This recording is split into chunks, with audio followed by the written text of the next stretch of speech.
Well, you may, if you wonder why our newest member, Russ Bader, is sitting there in the kind of the speaker's chair, it's because Mark Standra, City of Fresno, who was going to talk to us today about keeping Fresno beautiful, was called out of town to a meeting back in Washington, and he called me very short notice and said, "I'm sorry, can you reschedule me? I can't make it." So you are going to hear from Mark, but it's not going to be till March the 5th. But my buddy Russ stepped up and said, "You know, I can do it." I said, "Russ, you've talked to a lot of different groups around the country. As I remember the last time I heard you talk, you were still coherent in the English language." So Russ said he would do it. So for those of you who haven't gotten to know Russ well yet, he's a forensic psychologist, meaning he's there to render psychological opinions in many high-profile cases. Russ did his undergraduate work at Cal State Los Angeles, and then he came up to Fresno and got his master's degree at Fresno State, and he's an LCSW. He's a licensed clinical social worker, and he's been in private practice for, I don't know, Russ, is it 50 years yet? 40. 40, okay, 40 years. I've known him since 1976, and I can tell you, Russ has done so many varied things in his life, all interesting, all with gusto, all with enthusiasm, and so I feel pretty confident that he won't embarrass me too much. Okay, so for today's talk, Russ is going to speak about asylum in the USA and kind of relate that to PTSD. So I want you to welcome our newest Rotarian and our speaker, Russ Bader.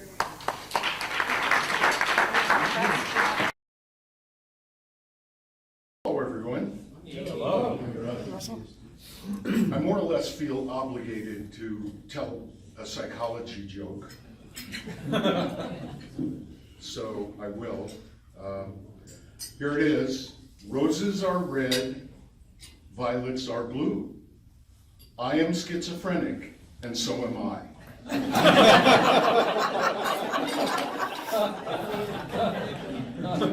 And do you know how many psychologists it takes to change a light bulb? Any responses? Okay, I'll tell you. It only takes one, but it takes 50 visits, and the light bulb really has to want to change.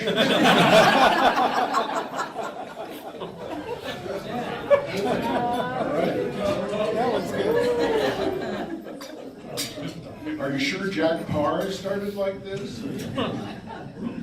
Well, thank you, President Bruce, for giving me the opportunity to come before the club and discuss what to us is a very vital subject.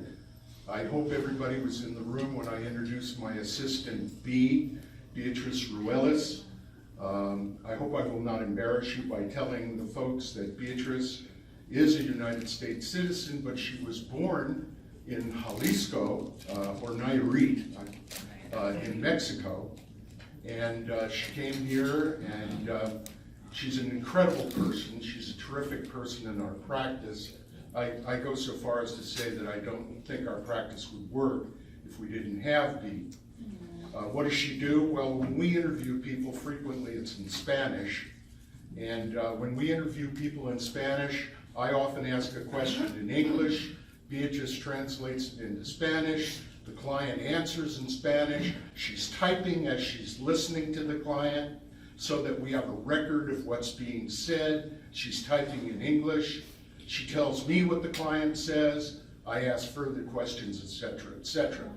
So you are looking at an amazingly well-developed skill set here. So Thank you.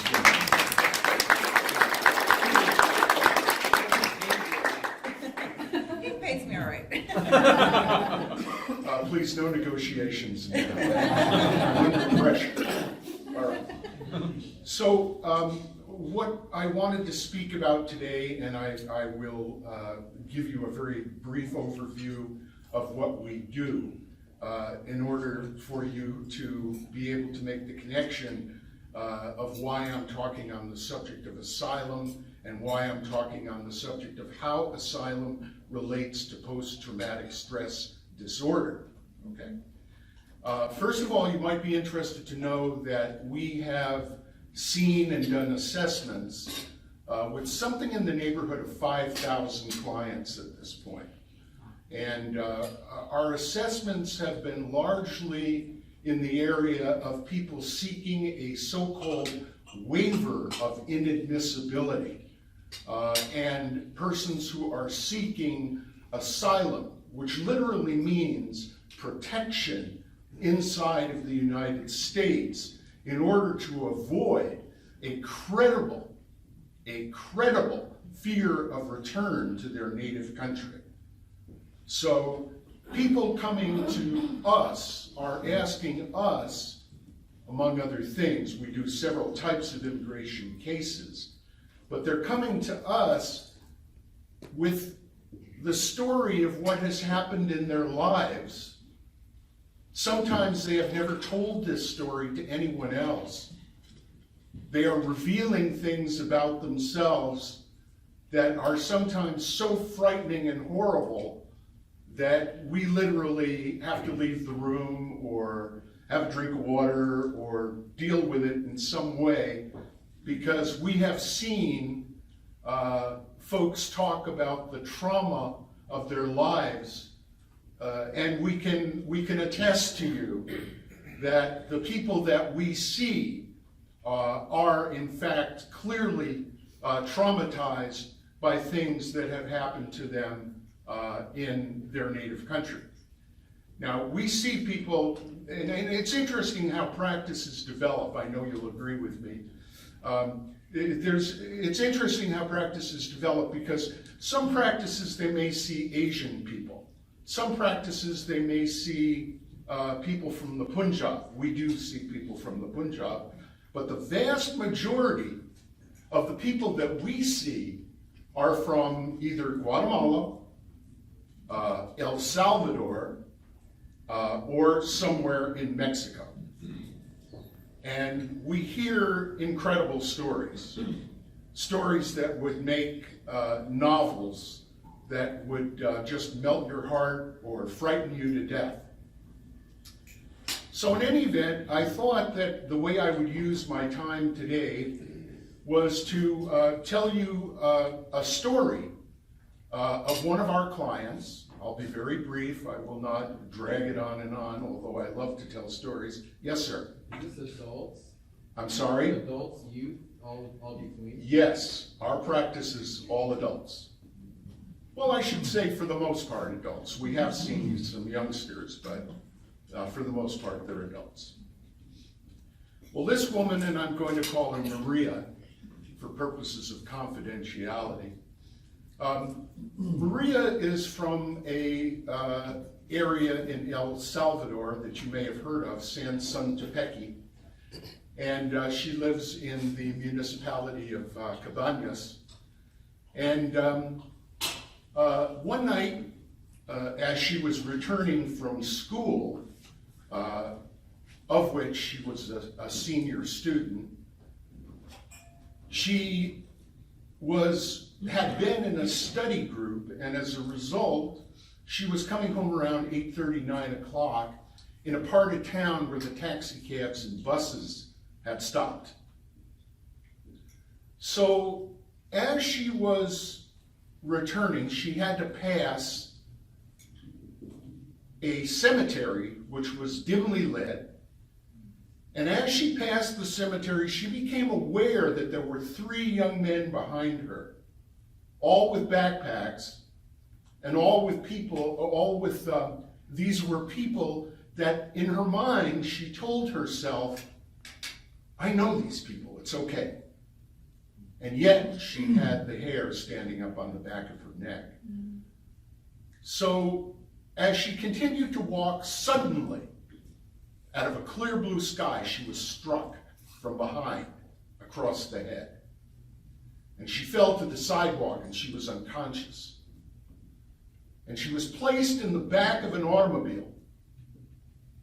And when she came to, she became aware that the people who had taken her into the car had just committed a murder and were on their way back from the hospital where they had dropped off the late individual. And so as she came into consciousness, the people who were holding her captive, which it later turned out to be were MS-18 gang members, as she came back into consciousness, someone reached over, grabbed her by the face, and pressed a chloroform rag over her face. And again, she went unconscious. And when she awakened, she was in the back room of a business. She recognized it as a business because there were storage of various items for sale and whatnot. And the room was crowded with about a dozen young men. And her captors, who had a hold of her, told her that you're going to have to witness what we're doing here tonight because you are going to have to go through it. So you're going to have to learn what's going on here. Well, what's going on here? Each of these young men is going to rape a woman into the gang tonight. So we've got 12 women out there. We're going to bring those women in, and these people, each of the 12 men, are going to rape rape a woman. So a woman will be raped 12 times, and then they'll move on to the next woman, etc., etc. Well, our client was terrified, and she witnessed the rapes, and they felt that her time had come and it was time to rape her. And she claimed that she was menstruating and that it would not be a good idea to rape her. And they bought that, and they took her outside with a couple of women who cleaned her up, and they released her at that point. They took her to her grandmother's home, and they told her, if you say anything, we will kill your grandmother. And if that's not enough, we'll kill the rest of your family, and then we'll come and kill you. So you keep your mouth shut. You don't talk about what happened here tonight. So our client was terrified, beside herself, and for several days she let herself believe that maybe the terror was over, but it was not. These men came back for her, they recaptured her, they took her to their place, and she was held for a number of months. Months. And when they released her, she was in another country, namely Guatemala, or Honduras, I'm sorry. And when they finally released her from that horror story, she was free, but they had threatened her life, and they had told her, you say anything, you have anything to do with anybody, you come back to El Salvador, anything happens, and we'll see you and we'll kill you. So she made the decision at that point to come to the United States, to get away from El Salvador, to run, to flee.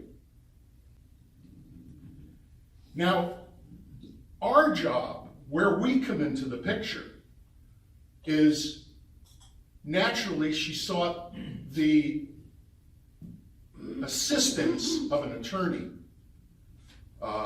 And the attorney recognized that there has to be some way to prove to the United States government, the United States Customs and Enforcement people, there has to be some way to prove to them that this woman has, what? A credible fear of returning. It's not enough just to be afraid, God bless you. It's not enough to just be afraid, but your fear has to be credible. You have to prove that to the government that it's credible. So what does our practice do? Our practice administers tests and interviews the client to establish any psychopathology that might prove that this individual is credibly fearful of returning to her native country. And what we generally test for is PTSD. So what is PTSD? Well, generally speaking, most of you in the room, if I asked you what is PTSD, some way or another you would probably associate it with military activity. That people who are most often talking about PTSD are soldiers from the battlefield. But I want to assure you that PTSD is so much more prevalent that you have no idea. It occurs in cases where children's parents are removed to be deported. It happens in cases of children who are attacked and bullied at school. It occurs when someone comes home and finds a beloved relative dead and has to make the arrangements for the funeral. And as a matter of fact, I can tell you from experience, when my wife was injured in a surgery and her life was changed forever, I had PTSD. I know what it is. I was so depressed. Poor Bea there, she had to hold me together every day. I was so sad. I had constant memories of what had happened. I could hardly function. I was angry easily. I was having trouble sleeping. I had dreams about it, etc., etc. So post-traumatic stress disorder, it turns out, is a very common. Now I want you to really understand that, because people make such a big deal out of it that they almost think it doesn't exist unless, God forbid, you've been hit by a 175 millimeter shell right in the stomach. It happens whenever you are confronted in life by something that you cannot cope with because it's too horrible, because it's too irresolvable. So post-traumatic stress disorder is a very common kind of disorder, an anxiety disorder. And so what we do is we then test Maria. We conduct an interview to find out what happened with her. And then we give her post-traumatic stress tests to determine what happens. Now, you might think, well, so do these people take your word for it? You know, do they just take your word for it that you did everything and did everything right? And how do they know that you're not just being paid to defend this client? How do they know that, we really do have post-traumatic stress here? Well, the answer to that is I have to talk to the judge. The judge examines me. The judge says, well, what did you do? The judge says, how did you do it? And the judge says, what did you find out? And I tell the judge what I found out. And if the judge and the government are willing to go along with it at that point, then Maria gets to stay in the United States. Okay. Here's the worst part of this story. Maria did not get to stay in the United States.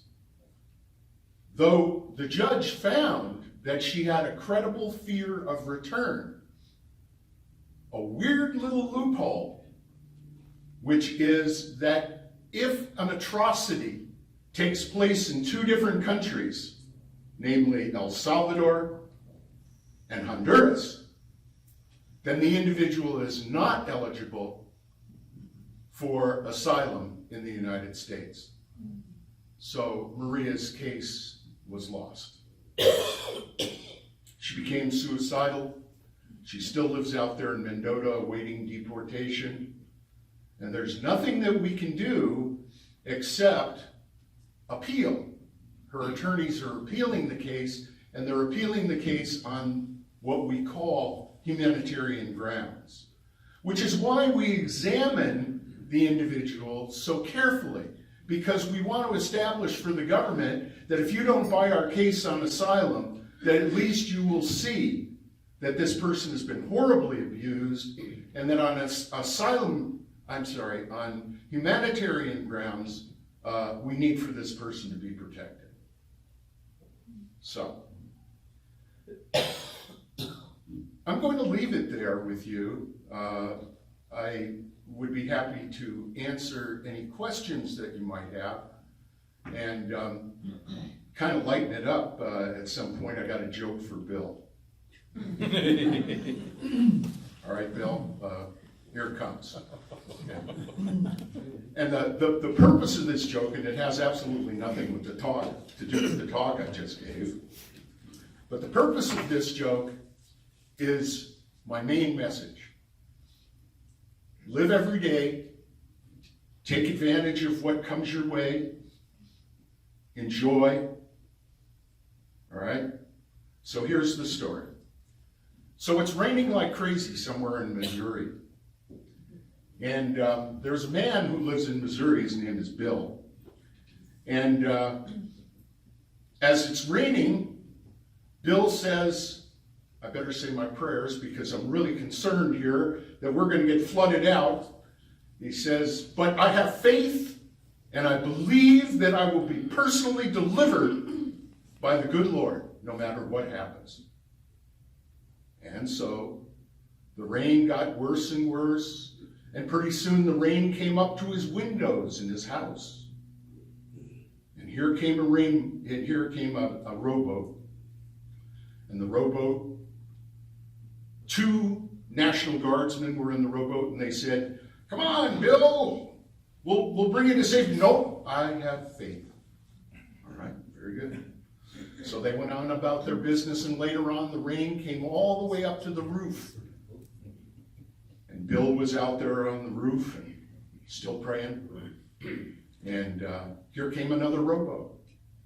And they had 2 National Guardsmen in it, and they came out of the boat and they said, come on, Bill, let's go. He said, nope, I have faith. And so they went on about their business. Then Bill had to get all the way up on the chimney. The rain came up so high. And he was up there, and a National Guard helicopter came along. And it was going to pick him up off the roof. And he said, no, I have faith. Next thing you know, Bill was swept away in the floodwaters. And he came to the pearly gates, and he said to the Lord, I had faith. I mean, why did you forsake me? And the Lord said, I sent 3 rowboats and a helicopter.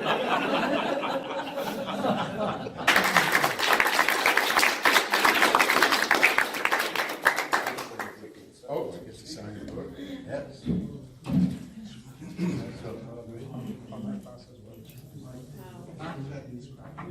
Dr. Pat has become our book procurer extraordinaire, and so for you today, he has chosen a book that we're going to dedicate to Lowell School, and it's called What is a Refugee? All right. Dr. Pat, you spent a lot of time in this place, huh?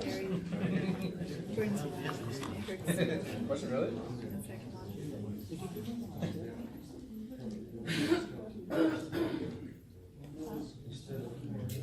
Lots of tears. Thank you, Bruce. Thank you, Russell. Another big hand for Russ.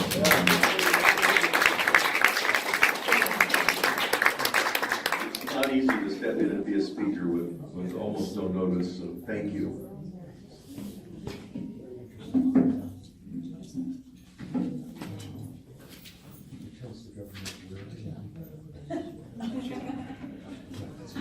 So I try to go through and pick out a famous either quote or saying every meeting, and so I'm going to leave you with some words from Mother Teresa, who said, "Spread love wherever you go. Let no one ever come to you without leaving happier."